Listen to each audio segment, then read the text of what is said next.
Good afternoon, everyone. Allison Skyberg here, Consolidated Planning Group. Thank you for taking the time to join us today. I am presenting, we don't have any partners today, and we are going to be talking about the Medicaid waiver programs. But I want to pause for just a second and say that today we are talking about the Medicaid waiver programs in Texas specifically. All states have Medicaid waiver programs. They're called a little bit something different. They have different programs for different disabilities, but we are going to be specifically taking a deep dive today into the programs that are available in the state of Texas. So again, thank you for joining us today. From a housekeeping perspective, we are in webinar mode.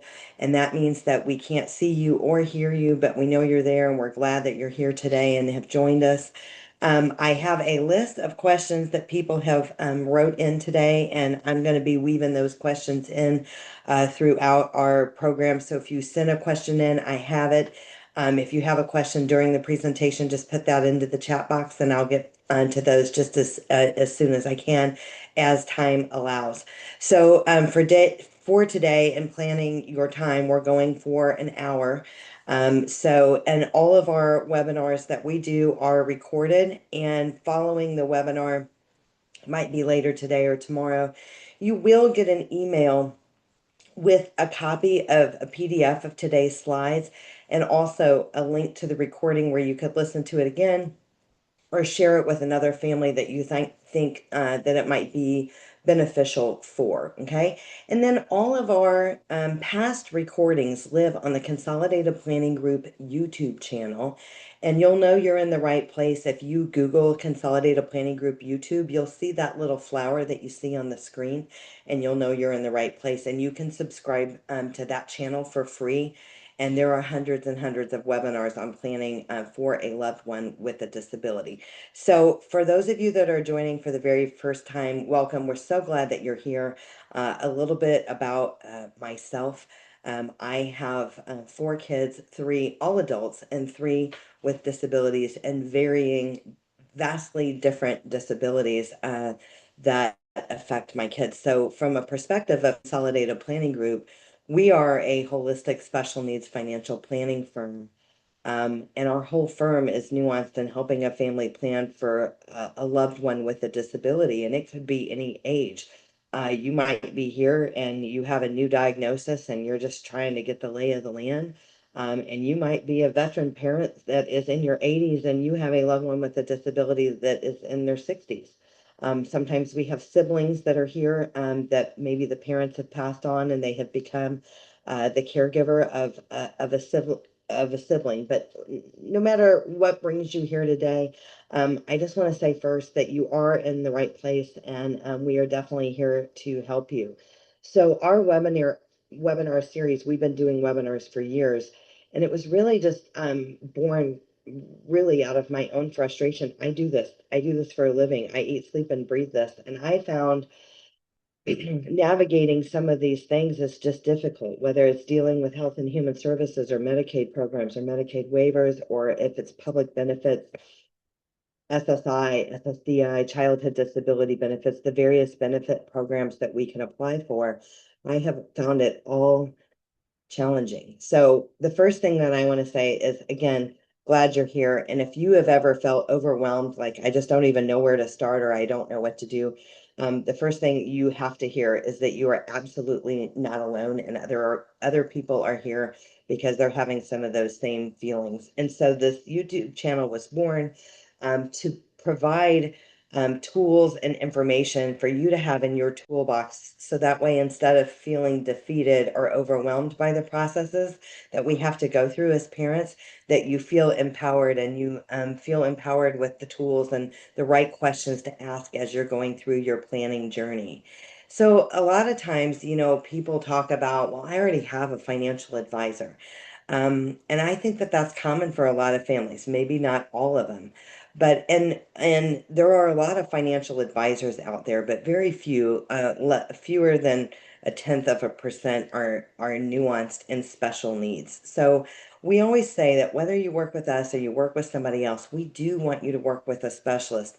that is really specifically nuanced and planning for special needs. They understand the details when it comes to having money in the right buckets, preserving eligibility for state and federally funded programs, staying eligible, so that way we don't lose things that maybe we waited a really, really long time to get, or it was a really uphill battle to get some of the things that you already have in place. So there are a lot of lines that cross when it comes to financial planning, and then it comes to special needs planning, because most families, they're planning for their retirement. If you're married, two buckets of retirement, husband and wife, um, and you could spend 25 to 35 years in retirement.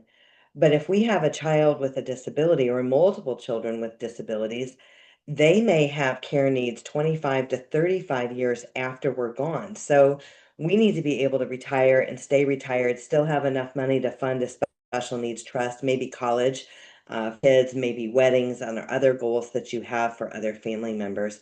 And so that's where that intersection comes together, and a person really needs to look at the whole big picture, not just in compartments of kind of the financial picture.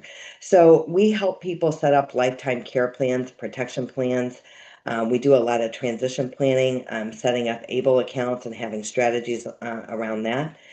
We do future care cost estimates. People come to us because they say, I don't know, I have a special needs trust, but I don't even know how much money I need to fund the special needs trust. Should I fund the special needs trust now or later? Should I have equal distributions to other children or unequal distributions because one particular child has greater care needs than the other? So we kind of talk through and help on all of those things. We take a deep dive in the state and federally funded benefits and what resources are out there, and helping educate families of how and when to apply for those things. And we just do a lot of advocacy by way of webinars, which again, if you have been attending for years, we're glad that you're back. And today, what we have here, we probably have a lot of parents, caregivers. We may have people from various agencies or organizations that support specific disabilities. So you're all here in the right place today. So before we get started, one of the things that I think, you know, as a family, can you start doing? Okay. Because sometimes what happens for families when it comes to planning, some have done a lot of planning and they just want a separate set of eyes, professional eyes, to look at what they've done to make sure that it's kind of lined up with what needs to happen from a special needs perspective. We've got other families that are just getting started, and some families that have gotten started, but then they put it on the shelf because it felt overwhelming or life got busy, and they just need to dust off where they were and pick back up where they left off. So when we're thinking about transitioning for kids, there's so many things that we're thinking about for loved ones with with disabilities. And that word transition is such a buzzword, and it could mean any number of things. It could be transferring from high school to higher education. It could be transitioning from pediatric medicine and the cocoon of medicine to adult providers. It could be transitioning into adulthood. It could be transitioning to an outside residential living situation. There's a lot of things that could be on the table right now, and sometimes they're all on the table at the same time. So one of the that we talk to people about is, really exploring options early. What's next? What's next after post high school? Was it a transition program? Did we stay in the public high school till age 21 or 22? Is it a transition program that is paid for by the public school? Are you exploring paid for transition programs that are paid for by the family out of pocket? And what we want people to think about, I think the main thing that I want to talk about with this is that we just want you to look at these questions early. We want you to think about these things early. We have some families that say that their child is going to live with them until the day they die. Hallelujah, amen. This is the way it is. Okay. Then we have other families that say that they want their child to have some autonomy from them, and they want to find them an awesome residential living community. Maybe it's a group home or other situations that are awesome. Okay. And they might want to do that at 18 or 22 or 25, whatever it is. Start planning early. Start touring these transition programs. Start evaluating some of the summer camps that are available for both children and adults with disabilities. And just really think about these things. A lot of these places have long waiting lists.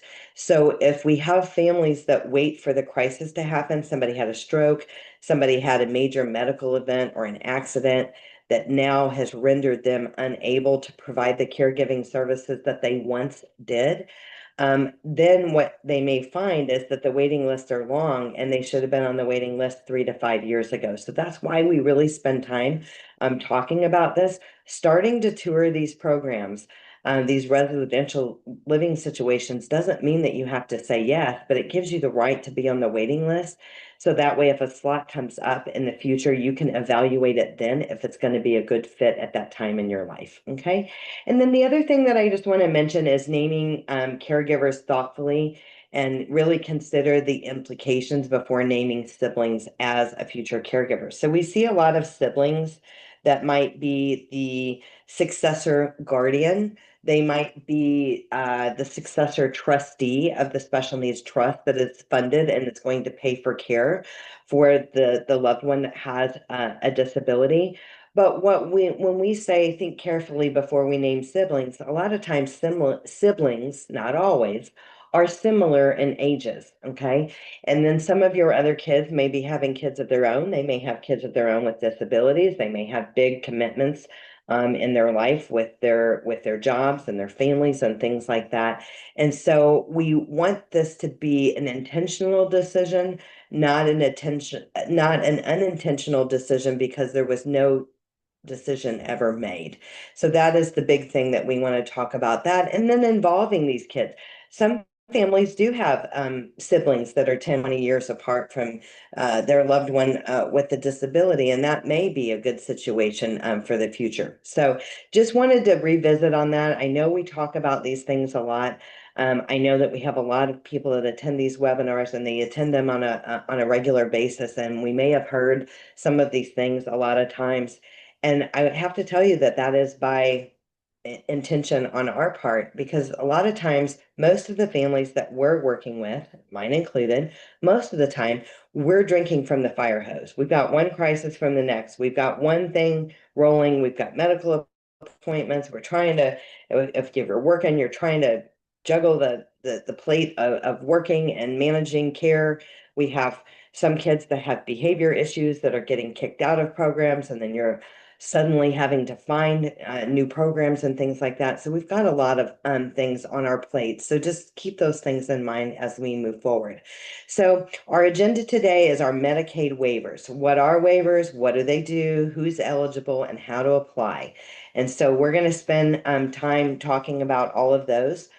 Some of the things that I think of from a timeline perspective, we talk about timelines because especially for waivers, like in the state of Texas, our Medicaid waiver programs have a waiting list of upwards of 17 to 20 years before a person is going to come up on the list or be eligible for a waiver unless there's a crisis, which we're going to talk about that.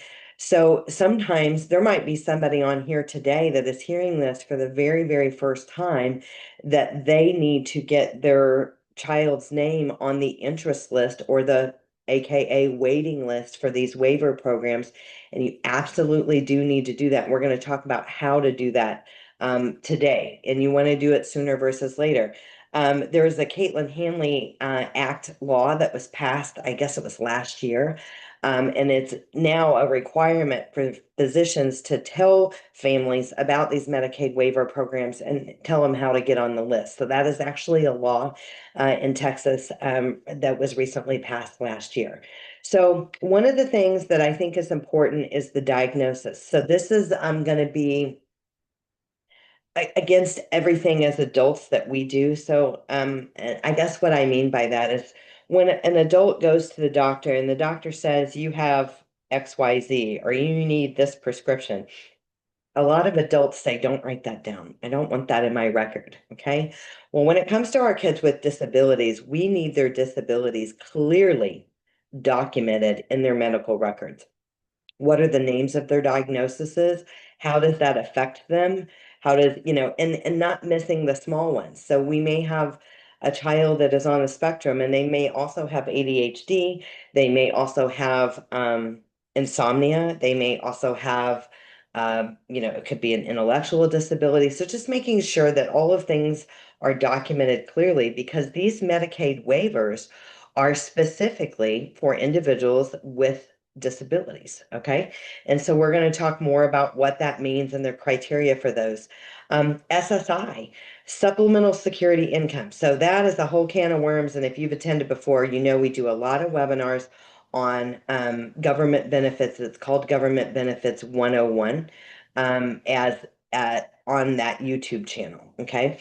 So you can listen to that. But supplemental security is a entitlement program. Okay. It's under Title 16 of the Social Security Act. Okay. This is not Social Security, it's supplemental security income.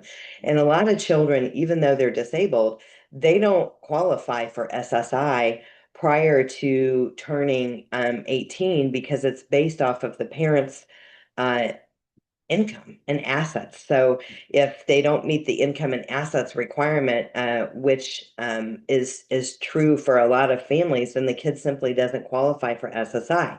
So in some instances, the families have applied for SSI, they've been denied, and then they never go back when the child turns 18. So just know that everything changes when the child turns 18. We do a lot of advocacy on this and we can help you with that.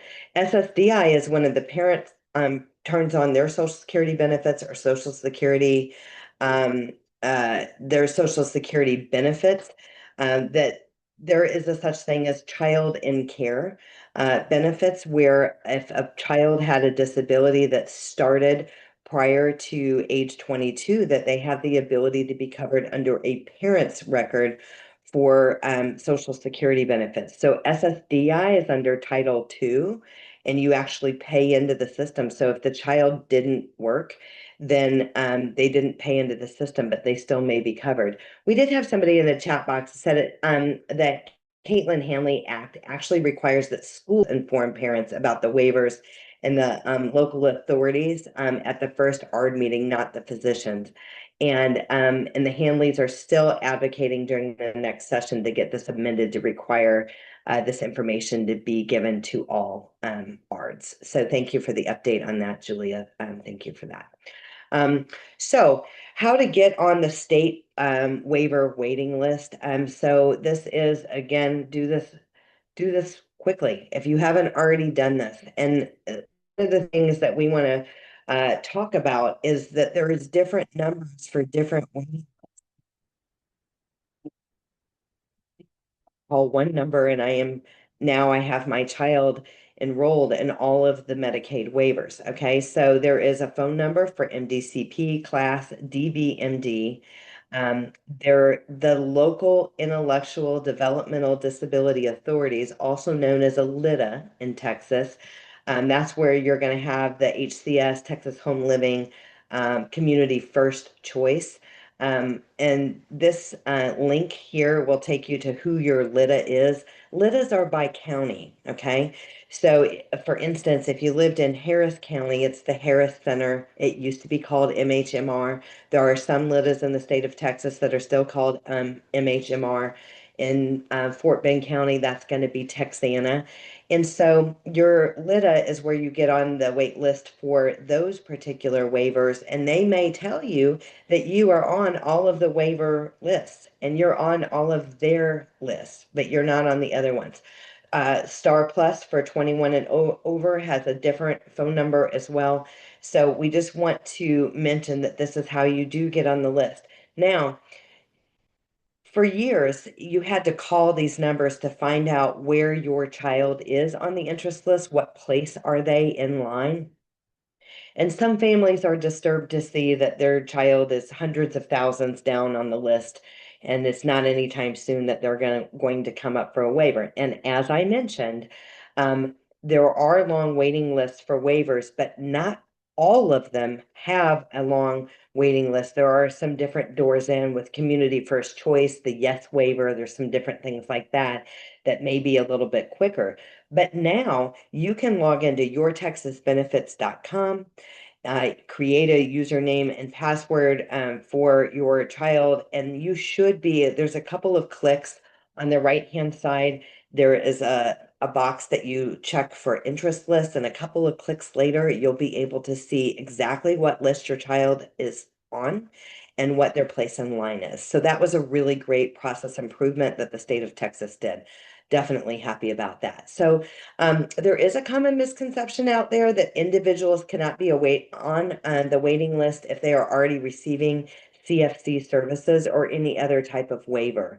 And this is not true, as HCS and Texas Home Living can take 17 to 20 years. So you can't get more than one waiver at a time. The waivers don't stack on top of each other, but it doesn't prevent you from being on the waiting list, and you absolutely should be on the waiting list at the, for all of them. Different waivers have different budgets and they cover different things. So sometimes in the disability parent community, this might be Facebook groups, it might be online. It might just be that your, child, just the people that you interact with through the school and things like that, they may tell you that the very best waiver is the HCS waiver, and that is going to be dependent on what your child's needs are because of the different things that the waivers cover. So some kids might need more therapy, and it could be speech therapy, OT, PT, equine therapy. It could be massage therapy. It could be so many different types of therapies, and one waiver over another might cover those services better than the other. So I guess what I'm saying here is be careful when one parent tells you one waiver is better than the other, because that waiver might just be better for their child, okay? And so the other thing is when you do come up on the list, choose wisely. So if you're already getting Texas Home Living or you're already getting class and you come up for HCS, that very well may be a wonderful switch for you, but you want to choose wisely, because if you choose one and you move over to the one, you don't get to move back to the other one. Okay, so that is going to be important to know. Okay, so we also had a person that said that the state is currently processing 2007 applications for HCS. So let's talk about that. Let's unpack that for a second. It is true, okay? It's not wrong. And so some families, they hear this and they think, why would I even get on the list? I mean, I'll be dead before my kid ever, gets a Medicaid waiver. Um, and what I would say is I continue to remain hopeful and optimistic. It is true that Texas jockeys for the two worst states of the longest waiting list. We jockey back and forth between Florida, it's Florida and Texas, for some of the longest waiting lists. But there are other states that were disastrous similarly.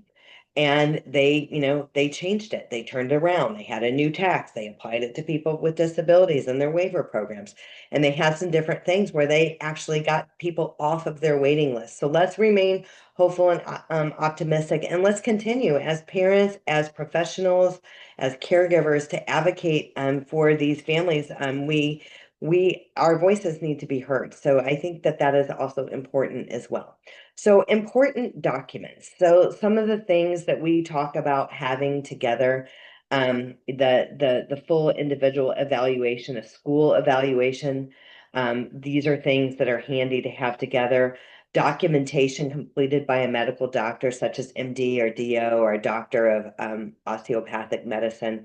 It must have a doctor's signature with a qualifying disability, ICD-10 codes or things, such as F84-0 for autism, etc. All diagnoses have an ICD-10 code.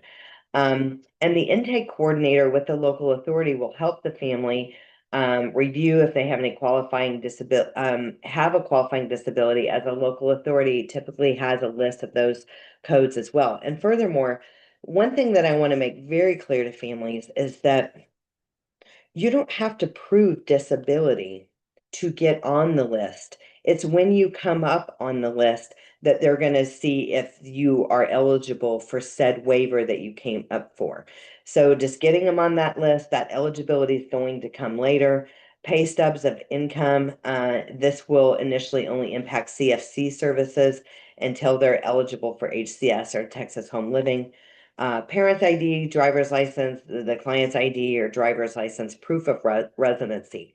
And I just want to pause. We're not really talking about all of the stuff exactly right now. But I do want to mention that for our loved one to have a state ID, even if they're not going to have a driver's license, is a really good idea. You can do that through the DPS office. The DPS offices, as far as I know, are meeting by appointment only. You have to schedule your appointment, and a lot of they're several weeks out. It's not like I can go on today and get an appointment for this afternoon or tomorrow.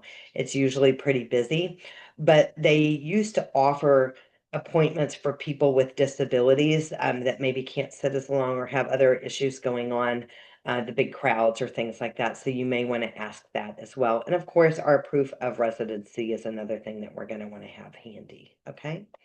So the golden rule of the Texas waivers, parental income is waived. Okay, so that is another myth that is out there on a pretty regular basis. Is I didn't apply for any of these waivers because I understand that they're all Medicaid waivers, and we make too much money, and my child is not going to qualify for Medicaid. So the first thing to know is there are over 109 Medicaid programs in the state of Texas with different eligibility and criteria. These Medicaid waiver programs have their own criteria. So while the income limits for Medicaid for a minor is going to take into consideration a parent's income and assets if they apply for just straight up Medicaid for the disabled or elderly. It is going to take into consideration a parent's income. When we're talking about Medicaid waivers, it's not. So that is one thing. If you were thinking, I don't need to sign up for this because I make too much money and my child is under age 18, that isn't true, and you absolutely should get yourself on the list. Okay. And then automatic Medicaid. If a child is enrolled in a waiver program, they automatically receive full Texas Medicaid coverage, even if the family has private insurance, and that is going to depend on the various programs. Okay. So what's covered by waivers? So waivers cover things that private insurance and traditional Medicaid maybe didn't cover. Um, the whole point of a Medicaid waiver, so we throw these terms around, Medicaid waiver, the interest list, and all this stuff. But then sometimes what I know is that a lot of families don't even know what this is or why, the why behind it. So the why behind the Medicaid waivers across the country is to keep the individual with a disability in home and community-based services, to provide resources, financial support, other things that will enable that person stay in their home or in their communities where they're going to have the most supports. Okay, so some of these waivers cover respite. They might pay for someone to watch the child. They may get respite hours. They also might get attendant hours, and those hours depend. So if we're talking to Johnny and Sally, and Johnny and Sally are not married, they both have kids with disabilities, and they're both getting the HCS waiver, the number of hours that Johnny's getting for his son might be different than it is going to be different than the numbers that Sally's getting for her daughter, because it's about the level of need that the individual has that is determined by the LIDA once a person comes up on the list. Okay, so that the respite hours and the attendant hours, it depends on the waiver, and it also depends on the level of need of that individual. Some waivers will pay for home or vehicle modifications, ramps, bathroom modifications, wheelchair lifts, etc. Various therapies, which I mentioned earlier, adaptive aids or communication devices, specialized equipment. Some waivers, definitely not all, will pay for housing. And these are housing or residential living communities that accept the HCS waiver. It could be an ICF, an intermediate care a facility or group home and things like that. So some of the waivers will pay for that. So then I have families that'll say, well, we could pay for this all out of pocket. Is this even worth the trouble? And so I think it just depends on the waiver. Some of these waiver budgets are in excess of $340,000 a year. Okay. It depends on the waiver. It depends on the level of need. But what I would say is what these waivers can provide could be significantly impact your overall financial plan, even if you still have enough money to fund the special needs trust for a loved one. So I do think it's a decision, it's something to think through. If we are getting a Medicaid waiver, we do have to maintain the Medicaid guidelines, which is no more than $2,000 in the individual's name that has a disability outside of an ABLE account or a special needs trust. Okay, so that is still the truth. People say, I heard that the Medicaid limits, asset limits are going up to 10,000, or I heard that they went up to XYZ. And there has been some proposed legislation of that, but it has never passed.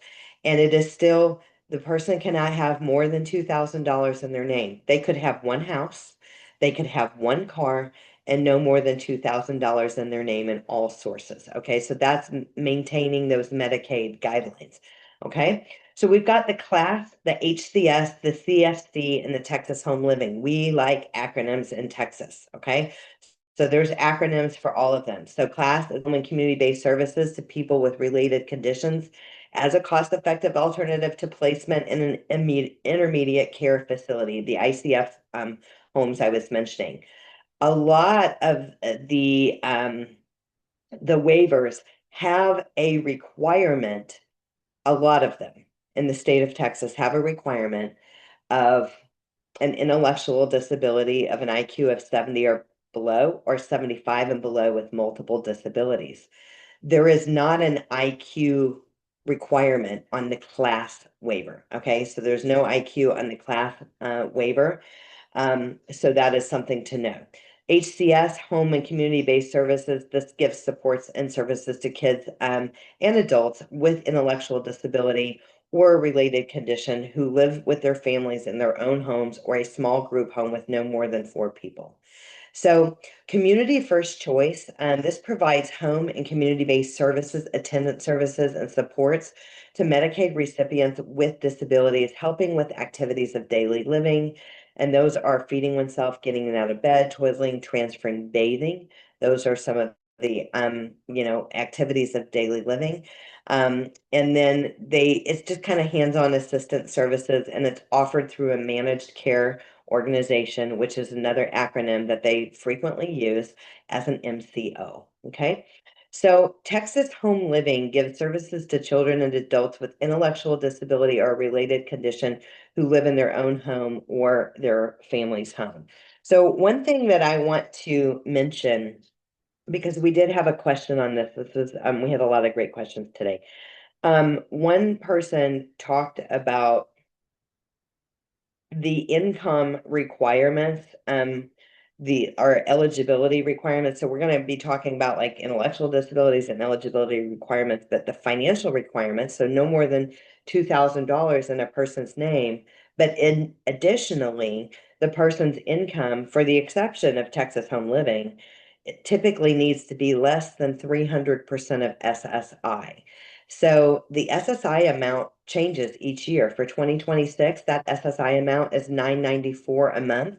So 300% of SSI is $2,982 a month. So their income could be coming from SSI. It could be coming from SSDI under their own record. It could be coming from survivor benefits, and it could be coming from CDB benefits under a parent's record. Another question that I get is, okay, my child's income is not over the 300% of SSI, but I understand because my child is getting childhood disability benefits under a parent's record, I understand that their benefits are going to go up to 75% of my full retirement age when I die. And will they lose their waiver then? And there is protections under the law that they will not lose their waiver if they move from childhood disability benefits to the survivor benefits. And so we have a question in the chat box that says, for Texas home living, can the family have cameras in their home when this service is provided? That is a good question, and I have to tell you, I do not know the answer to that one. So we've got somebody on here from the LITA today, and you know that answer. To me, what I would think, if it's my home, I have rights in my home. It may also depend on the policies of the managed care organization. If you're using a managed care organization, that may be something that you have to ask about. I know that a lot of these organizations that provide attendant services and respite services, there are rules like not having guns in the house or other things like that, weapons and things like that. So you will have to ask about that. That is a great question. Another person said, my son gets SSDI on his own work record. Does he have to report wages? And it says 1690 is this average. Um, what about 5 pay periods in a month? And so that is a very loaded question. And in general, if they're getting SSDI under their own record and they are working and they are earning less than what is called the substantial gainful amount, or SGA, substantial gainful activity, it's also been called as well, then they generally don't have to report that for SSDI. Now, on the contrary, if a person is getting SSI and working, they do have to report their wages every month. It's due on the 1st, it's late on the 5th, and you do have to report your wages. If your child is working, they're basically every month that they work and they're earning 12, 10 or more, it's considered a trial work month. Okay. So it's okay if they work. It's okay if they work and they earn less than the substantial gainful activity. And the substantial gainful activity is 1,690 gross earnings per month for 26. And I am specifically speaking about either childhood disability benefits under a parent's record or Social Security disability. I am not talking about SSI. Income limits for SSI are different, and SSI is reduced for working, and for the exception of a student earned income exclusion for basically every $2 a person earns while getting SSI, their SSI would be reduced by $1, for the exception of a $20 general exclusion and a $65 earned income exclusion. Okay. One person says, how does HCS support staff members that come to your home? And it depends on what options. Okay, so you have self-directed options, and you might be working with an agency, so that is going to depend on the options that you choose. When you come up on the list, you're going to get a really big packet in the mail. And I think that it's the law in Texas that they can't tell you which providers to pick or which ones are better than the other, but they just send you a giant list that feels pretty overwhelming to a lot of families of all these providers, and then you have to figure that out yourself. And what I have found is the families that we work with, the families that attend these webinars, the families that are on the YouTube channel, the families that are in those special needs Facebook groups that you belong to, these are warrior parents. They've been there. They've done that. They've got the t-shirt. They know which ones are good and which ones that they've had issues with. And so sometimes you can, post your question in these groups, and you might get some good answers. One group in particular that I like, and I think I'm just going to look it up really quick. I think it's Texas Waivers Not Waitlisted. Texas Waiver Program Parents, and in parentheses, it says not waitlisted. Okay, that's a good group. Lots of good information in those groups. So join those groups, ask those questions, and use your resources that way. the person at the LIDA is not supposed to tell you one in particular than the other. They're not being difficult. It's just kind of the rules. Okay. So we've got our Texas waivers, additional ones, the DBMD. I have to say that slowly. It's deaf blind with multiple disabilities, and it's exactly what it means. So deaf blind with multiple disabilities gives a service for children and adults who are deaf, blind, or have related conditions that leads to deafness, blindness, or who have another disability. So as you can imagine, not everybody that has a disability is deaf and blind, okay? So the waiting list for the DBMD is much shorter. Okay, so that's one thing to know. MDCP, medically dependent fragile children, basically MDCP. It gives services to children and adults who are 20 and younger who are medically fragile as an alternative to receiving services in a nursing facility. So you might be on here and you might have a friend that told you that their kid is getting Medicaid and they live in a $1 million house. They have big jobs. They work for the oil and gas company and they make good money. And you know that they don't qualify for Medicaid. And that is probably, it's not that people are lying or something along those lines. It is simply because they qualified for the MDCP, the medically fragile children waiver, and it didn't take into parental income as a result of that. Someone asked for that Facebook group again. It's Texas Waiver Program Parents, not Waitlist. Okay, that's the good one. There's over 2,000 members in that group, and I have found that one to be good and they give good information. So the MDCP wait list is not 17 to 20 years. There is a wait list, but it's also not 17 to 20 years. So when I think of medically fragile children, I'm not thinking of level 1 autism, okay? I'm not thinking of an ADHD kid. I'm thinking of a kid that's on a ventilator. I'm thinking of a kid that can't do any of the activities of daily living without assistance. I'm thinking of a kid that maybe has a feeding tube, or maybe they have a trach, or they have other medical equipment. And there's broad definitions for that, but in it of itself, it's not just a person that is on the autism spectrum or has other disabilities. I mean, they really need to be fragile. These are the people that when a hurricane comes to Texas and we lose power, or we have an ice storm and we lose power for a week, these families are panicking on how they're going to keep their child alive. Okay, that's what I think of when I think of the fragile. There are other criteria that may meet that might not fit, like a ventilator, but that's what they're looking at that MDCP. Okay, so the Youth Empowerment Services, also known as the YES waiver, it's a 1915C Medicaid program that gives home and community services to children under the age of 19 with serious mental, emotional, and behavioral difficulties. And that needs to be the primary issue. It's not my child has Down syndrome and behavioral issues. These are the kids that are running away. They're using drugs. They're self-harming, suicidal ideation or attempts. They're in trouble with the law. Those are some examples. In the YES waiver, some counties do not have a waiting list for the youth empowerment waiver. And this is going to be through your LIDA is where you're going to find out about this.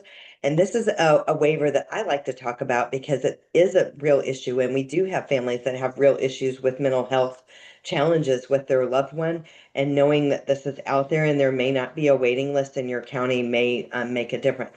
I get you probably have insurance and you do, therapy, maybe say see a psychiatrist, a psychologist, other things like this. This is a wraparound service that is going to help the family when you're feeling overwhelmed. Some of our kids need more mental health support than a 45 or 50-minute session with a therapist twice a month. Okay. Star Plus. This is the Star Plus Home and Community Based HCBS. It gives services to adults over the age of 21 to keep them in their community and not in a nursing home facility. Okay. So some of these, for a sake of time, again, we share all of these slides with everybody. So I kept everything in there so we can, take a deeper dive on those. I mentioned on class that this is the Community Living Assistance Support Service. This waiver does not require an intellectual disability of an IQ below 70. People of all ages that have a disability that originated before 22 and it affects daily functioning. Okay. It's flexible for specialized therapies. So some families are getting the class waiver and their child really needs lots of therapies, and the class waiver is really good for that. And if they switched over to the HCS waiver, they might not be getting as many therapies as they would have under the class waiver. So this is where I was talking about that it is very, very important to choose wisely. But the other thing is, unlike HCS, there's no group home. Like this is not, the class waiver is not paying for housing. Okay. It's for people that are living in their own family home. So if we have a family that's getting the class waiver, they come up on the list for HCS and they need housing, they need help with financial benefits for housing for their loved one, then they may want to choose to switch to that HCS waiver. Okay, so the HCS waiver, home and community-based services, this is the one that if you're around the water cooler with other parents that have kids with disabilities, they're going to tell you that the HCS waiver is the very best one. Okay, so we've learned today that it may or may not be for your child, and to really, really look at this. This is for people of all ages that have an intellectual disability, an IQ of 70 below, or related conditions, IQ of up to 75 if they have multiple disabilities. It offers residential options, living in your own home, like host home, kind of a foster care style, or a four-person group home. The unique factor is that it's managed by the LIDA. This is that local intellectual developmental disability authority that we were talking about that is by county. Okay. Um, um, Texas, Texas Home Living. This, we were talking earlier about the 300% of SSI, the income max for these waivers for the individual that has the disability. Texas Home Living has lower income requirements of like the up to the SSI amount. So that's one thing that you need to know. It has a capped annual budget between 17 and 20,000 a year. So the budget on the Texas Home Living is considerably smaller than some of the other budgets that are out there. Okay. So, and some people call this HCS Light. Maybe not, but it's truly called Texas Home Living. Okay. The CFC waiver, this is an entitlement. So when we talk about an entitlement, there may be a kind of a ramp up time to get it, but it's not 17 years. It might be months or a couple. It's not a long time. For Texas families, unlike the 1915C waivers with long wait lists, CFC is a federal mandate. If a child qualifies, the state must provide services without placing them on a timeline. So where that timeline may be is before it kicks in. Like, they're working on it, they're cutting through the red tape and that kind of thing. So who this is for, they're already on Medicaid. They may have Medicaid through SSI or Medicaid buy-in. They meet the institutional level of care. They must require the same level of help as someone in a nursing home or in an intermediate care facility, and they need help with their activities of daily living, feeding oneself, getting it out of bed, toileting, transferring, bathing. So this is one that a lot of people don't know about, and you can ask about this. I mean, I myself don't get a whole bunch of stuff in the mail of, oh, by the way, did you know about this? Did you know about that? You should check on this. So I think that this is good that you're here, that you're learning this. And again, you're going to get the slides. So you can kind of make your checklist and check the things off the list that you've checked into specifically for your loved one. I'm like speeding up the slides here. Okay, so we had a CFC. So need help sooner. The waiver lists are long, and you might need help sooner. You might want to check into Medicaid buy-in. So if we have a child who has a disability who doesn't qualify for MDCP, they're not medically fragile, there is a Medicaid buy-in program, okay? And then it allows you to pay a premium for Medicaid. So you can check on that on your Texas benefits.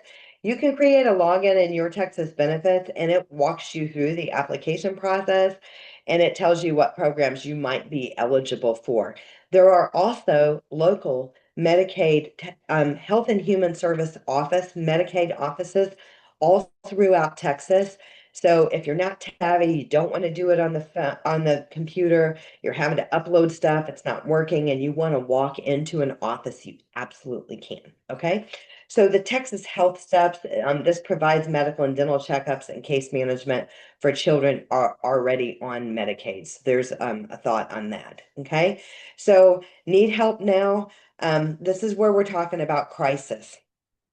And a crisis moves us to right now. And does right now mean today or tomorrow? So if I have a crisis, this is for the HCS crisis diversion slot. These other waivers don't have crisis diversions, but there is a crisis diversion slot for the HCS waiver, where it is for families facing extreme immediate circumstances, immediate risk of the child being institutionalized or the primary caregiver being unable to provide care. This could be because the individual is a threat to themselves or others. It could be because the caregiver was diagnosed with something terrible. Now they're under treatment for, cancer. It could be because the caregiver now has to provide caregiving services to their aging parent, and can no longer provide the caregiving services that they once did, to their loved one. Maybe a parent died. That could be a reason for a crisis diversion slot. So what I tell people is that I hope you don't have a crisis. I truly hope you don't have a crisis. But if you do, don't miss the opportunity to get a crisis diversion slot. We got a kid that's a threat to himself or others. They're in the hospital for a psych hold. That could be an exact reason of why you would move from a 17 to a 20-year waiting list, or wherever you are on the waiting list, to right now, which equates to, let's call it 8 to 12 weeks before it kicks in. Okay. So I just want people to know that there is a such thing as a as a crisis diversion slot. But the other thing that you have to know, and I mentioned this earlier, the HCS waiver requires that intellectual disability diagnosis of an IQ of 70 or below, or 75 and below, with multiple disabilities. So there are a lot of families that have kids with disabilities that do not have intellectual disabilities. They have kids that have serious mental health issues. They're always a threat to themselves and others. But because they don't have an intellectual disability, it doesn't fit the bill for the crisis, okay? For the crisis diversion slot. I mean, we've worked with families before that had a loved one that was both suicidal and homicidal most times, right? But didn't have an intellectual disability, and they therefore would not qualify for this. It's unfortunate, but it is basically how it goes. So these are just things. I'm going to run through a few more questions that we have, but the things that I have on the screen right here are things to keep on your radar. If you have been on our webinars before, you've seen this before. These are all things, and like I said, it's a lot. It's a lot as parents that we got to know. How do we not mess this up? What am I supposed to say or not supposed to say? How do I have money in the right buckets? How do I set up an ABLE account? Who should I talk to about guardianship or alternatives to guardianship? And here's the thing, guys, on that Consolidated Planning Group YouTube channel where you see this flower, we have webinars on every single one of these topics, and we've got webinars that are going to be coming up in the future on these topics as well. So definitely check those out. This is going to be a link for our upcoming webinars that you'll be able to click on, and you will also be able to sign up for future webinars for the topics that might make the most sense for you. On our YouTube channel, we have really tried to label them in such a way that you can search for the topics that you're interested in. For instance, you could say government benefits. You could say special needs trust. You could say guardianship. You could search that on our YouTube channel in the search bar, and it will take you to the webinars that might be meaningful to you. And if you email us, we'll be happy to send you a copy of those slides. So you'll see the slides on the webinar. But we'll be happy to send you a copy of those slides as well. Okay, so let's see what is happening with my computer. Well, I lost my slides, so I'm going to try that again. But while I am looking at that, what I am going to do is I'm going to run through a couple of additional questions. So one person says, divorce, separation, custody planning for parents of adult children with special needs. And what I would say is that is a very, very important topic. And we do want to talk to you about those things, and getting that right on the front end is going to be important. Having these conversations of how much money do we need to fund a special needs trust? Does it make sense to have above guideline child support? Is there going to be child support that's going to continue post age 18? And we do have a divorce package that we work with families on. And we also have referrals for other professionals that you may want to get on board. My advice on that is to work with attorneys, family law attorneys that are specifically nuanced with people with disabilities. So that way that you can get the guidance that you need and get things set up properly on the front end. Because when we don't get things set up properly on the front end, what happens is basically we end up going back to the well and back to the attorneys, and lots more legal fees and things like that, where we could have just ideally got it set up properly on the front end, and then maybe it would have worked out okay. Okay. So that is kind of the thought on that. And the other thing is setting things up to where if we are going to have child support that is going to be post age 18, making sure that those post age 18 child support payments are going to a first party special needs trust. Because if they're not, it's going to affect their eligibility for SSI, state and federally funded programs, and how they're counting that for income purposes. So that's going to be an important thing. So we've talked a lot about the eligibility requirements today for these Medicaid waivers. So I think I've answered that. How to applying for SSI. So one of the things that we do here at CPG, we've had lots of webinars on planning for special needs. Okay, we've got lots of webinars on how to apply for public benefits and things like that, and kind of what you need to know. Now, here at CPG, we launched a new service July 1st. We put some new people on our team, and we do have an application assistance and advocacy program in helping people apply for the benefits and become knowledgeable of what you're eligible for, what your child's eligible for, etc. So that is a paid for service. We did a webinar on that a couple of weeks ago. It is a paid for service, but we always offer free personalized consultations. So my slides are gone. Sorry. Everybody's going to get a copy of the slides today, and um, uh, it's going to have a link to the upcoming webinars. It's going to have a slide about our SSI advocacy service that is available. It's also going to have a QR code to where you can schedule your free personalized consultation with CPG.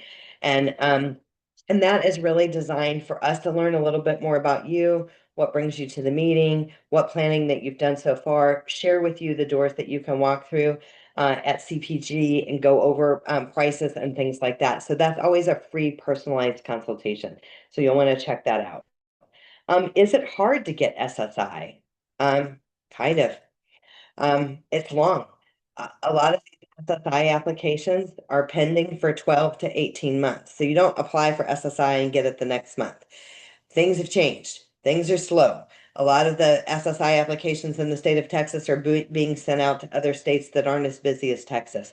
But it is a slow process, and many people are denied first. Okay. And you have 60 days to file an appeal, which we also recommend doing, and we have some guidance on that as well. Okay. Um, how to get the waiver approved. Again, that's going to be your intake packet. So when you come up on the waiver list, as you know, you're at the top of the list, and congratulations, you've been approved for class or whatever it is. You're going to get that intake packet. You're going to be assigned a caseworker that is going to help you through that process, so you don't have to do it all on your own. Okay. Um, More about retirement and survivor benefits. So I think that's a whole can of worms. We could have an entire webinar on that, on retirement and survivor benefits. The main thing we want people to know is that when we have a child that has a disability that started prior to age 22, they do have the ability to be covered under a parent's record for childhood disability benefits, which was formerly called DAC. Okay, so you want to know that. And then the other thing is just because they're getting CDB benefits does not mean that they can't qualify for a Medicaid waiver. So that's important to know. Okay, let's see. Who do I contact to apply for disability? And that's a loaded question, but it is the Social Security Administration unless you need help. So the Social Security Administration website, this is again where your child is really going to need an ID, whether it's a driver's license or a state ID, because the way you create an account on SSA.gov is through ID Me or the .gov, and it is a verification process of a picture of the person and of the driver's license ID or passport. Okay, so that's going to be that is definitely going to be necessary. So, like I said, everybody's going to get an email today with today's slides. We are going to have the slide in there for our new help and advocacy program for applying for SSI or other public benefits. That'll be in there. And then the QR code to get on our calendar to schedule a free personalized consultation. So I've also put our contact information in the chat box. Again, we've got a contact email address and phone number and a link to our YouTube channel that we talked about today. So it's certainly been my pleasure being here with you guys today. I know we talked about a lot. Probably your heads are spinning. It is a lot of information. But we hope that you'll take those slides and formulate your checklist. Make sure, check where your child is on the list. If they're on all of those lists, get them on. If not, and reach out if you've got questions or things that maybe you didn't want to put in the chat box or we ran out of time for today. So thanks, everyone. I hope you guys have a great afternoon, and we'll look forward to catching up with you again soon. Bye now.